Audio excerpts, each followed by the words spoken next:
નમસ્તે, હું doctor Bharati અકુલા, surgical ગેસ્ટ્રોએન્ટરોલોજિસ્ટ, કે પટેલ હોસ્પિટલમાંથી બોલું છું. આપણે વચ્ચે આજે ચંદ્રિકાબેન છે, અમને એમનું એક બહુ મોટી સર્જરી કરી હતી એ પેન્ક્રિયાસ માટે. એમને ફ્રેશ પ્રોસિજર કહેવાય.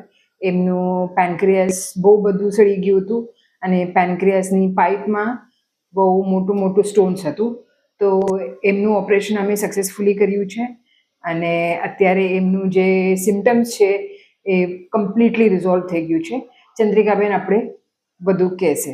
મારું નામ દરજી ચંદ્રિકાબેન છે અને હું ભુજમાંથી આવું છું અને મેં કે હોસ્પિટલમાં આરતીબેન વિનકણે સ્ટોનનું ઓપરેશન કરાવ્યું છે અને મને આજે 15-20 દિવસ થયા પણ એકદમ બરાબર છે. જ્યારે ઓપરેશન કરાવવા આવી ત્યારે મારી સુગર છે પણ 570 હતી, પણ એને મારી લેવલમાં લઈ અને ઓપરેશન કર્યું અને ઓપરેશન એકદમ સક્સેસફુલ ગયું છે અને એકદમ રિસ્પોન્સ સારો આપે છે. જ્યારે પણ અમે આવી છીએ ત્યારે એમ થાય કે આપણે ઘરના વ્યક્તિ સાથે વાત કરતા હોય એવી રીતે જ મને એકદમ સારો રિસ્પોન્સ આપે છે અને આજે એકદમ બરાબર છે. મને 15-20 દિવસમાં ફરક પડી ગયો છે. અત્યારે હું હાલતી ચાલતી બોલતી ખાતી પીતી બરાબર છું. નકર મારી સર્જરી બહુ જ મોટી હતી.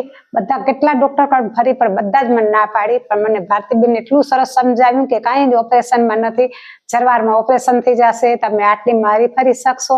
એટલે મને બહુ સારો રિસ્પોન્સ આપ્યો અને હું જ્યારે આવું છું ત્યારે મને એમ થાય કે મારી મમ્મી જોડે વાત કરતી હું એવું મને લાગે છે. અને ત્યાંનો સ્ટાફ પણ બહુ સરસ છે. ધર્મેશભાઈ મારી ડ્રેસિંગ કરે છે, બહુ સારી કરે છે. ત્યાંનો સ્ટાફ પણ બહુ સરસ છે અને કે હોસ્પિટલ એકદમ સારામાં સારી છે.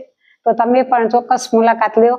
આરતીબેન બકોડાનો એકદમ અભિનંદન કે મને એટલા દીમાં ઊભી કરી દીધી કે મારો સુગર બહુ જ સારો છે. અત્યારે 150 રહે છે, નકર મારો 400-500 સુગર રહેતો હતો. અત્યારે બધું ખાવાનું છૂટ છે છતાં પણ મારી સુગર વધતી નથી. એટલે એકદમ સારામાં સારું છે. તો હું ધન્યવાદ માનું છું આરતીબેનનો કે મને બહુ સારો કરી દીધો અને 15-20 દિવસમાં જ ઊભી કરી દીધી છે.